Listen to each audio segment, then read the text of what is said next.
Alpha and Omega, beginning and the end. Beginning and the end. That means that when he speaks about the future, he's really speaking from hindsight. That's why it's called the foregone conclusion. But that also means that when he said to him and himself, let us make man in our own image, he must have seen. He must have seen our sin, our fallen autumn, chained and shackled, shaku shaku and zanku, with a sign on our forehead screaming guilty. He must have seen.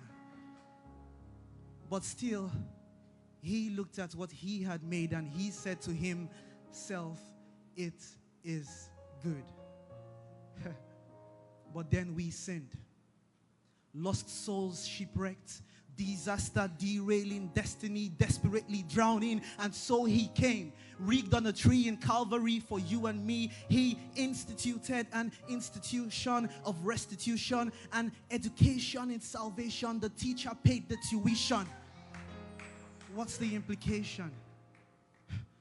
The Savior sacrificed, sweet Zion's son, stripped and slain, skewered for our sakes. What's the implication? He was the fisherman, standing in the boats of his love, rocked by the waves of our sin, in the sea of his death, fishing for lost souls with himself as bait. He was the fisherman, yet he was the bait. The lifeblood gushing from his side, screaming, this is my body, this is my blood. Come, eat, drink, live. If that's a stark contrast, what's the end game? So hear me and pay attention. The King of the heavens came to the earth and the world thought he was asinine. That means mad, by the way. For our sakes, all that hate he ate. His crown discarded, the king came as a servant 7.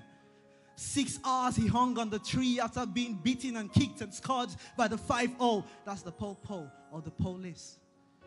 And though we knew not what he stood for, he lay in the grave from day 1 to 3 so that you, PT, and me too can be raised to the power of 1.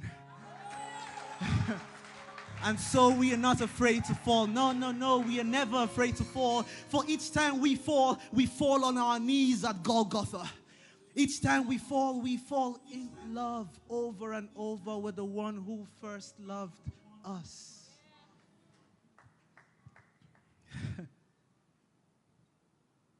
He is the yeast. We are the dough. We are the dough. The yeast came. We are the dough. So that we may rise. And that's why we say, Happy Easter. Thank you. Thank you.